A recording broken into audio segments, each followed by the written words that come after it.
Of course, this past weekend against Team USA, we saw Seth Fiden back out on the ice for the first time this season. Is he a possibility that we'll see him kind of throughout the rest as we look to close out the season, back out on the ice with them? Yeah, it was great to see Seth out there, and he's obviously done a bunch of hard work to get himself in a position to where he's healthy enough to play. And so I would expect that he's put himself in the conversation for sure, not only this weekend but the rest of the weekends, as long as he continues to stay healthy. So great to see him out there, and we hope he can stay healthy, and because we know he's certainly a guy that can help us.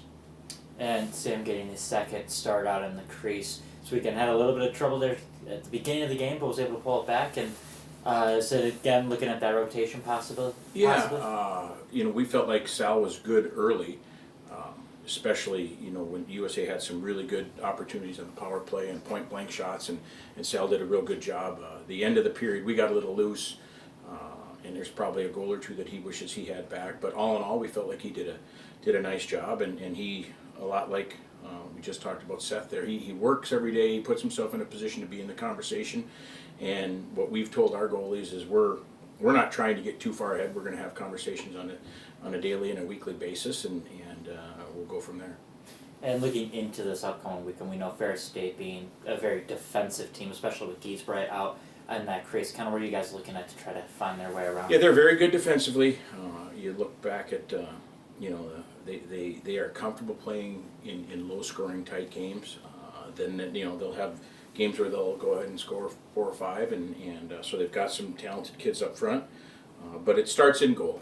They've got two more than capable goalies in Giesbrecht and Stein, and I'm not sure who we'll see, but they're both very good. And then they defend hard and they play hard, and the way they play is difficult to get through.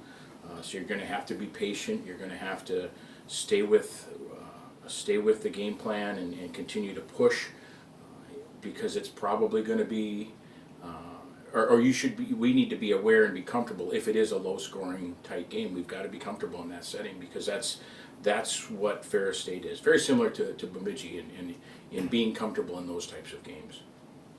You guys are averaging nearly a full goal per game more than you did last season. You've already matched last season's goal total of 94. What's been just the biggest difference offensively, maybe compared to last season, that's really been able to get you guys back to scoring well? It's probably twofold. First, we've got some guys who are now comfortable in roles. Last year we had some older guys that it was their first opportunity to really take a lead role on our team offensively. I'm thinking about Taylor Schneider and Nathan Burke and Alex Barber, those guys who now have gone to be the guys that are relied upon. And then you look at steps that Austin Swankler has taken, and Ryan O'Hara, and adding Chase Griesbach to the fold is positive. And then our power play's been better this year, so that's helped our overall goal total. So I think it's a combination of a few things. Is there any player or maybe like a certain line that's really been a pleasant surprise for you this season that you've been able to really just kind of rely on as you guys enter the home stretch? The good thing is we feel like when we're healthy, we're a deep team, and we don't have to rely on one line. I think if you looked at our lineup early, you would say, you've got 4 or 3 fifth-year seniors in Burke, Schneider, and Barber. Those guys, that's the line, right? And they've done a nice job, and then you see how Swankler and Griesbach and O'Hara have gelled together, and now that's another real strong line. And then you look at, if you're looking at individuals who've maybe taken a jump, you probably have to start with Ethan Scardina. He's had a nice year in terms of goals scored. Ryan O'Hara certainly has taken a big jump from last year to this year in terms of his offensive production. You look at, we mentioned Austin. Austin had a really good first half last year, and he's been able to maintain that this year in the second half. Last year his second half wasn't, in terms of points, as good as his first.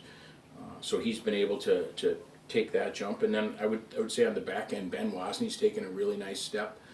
Unfortunately, we haven't been able to have Eric Parker as much as we've wanted Eric, but Ben's really done a nice job, and plays a lot of minutes and has done a nice job on that power play unit. And so those are some guys and some lines I think that have done a nice job.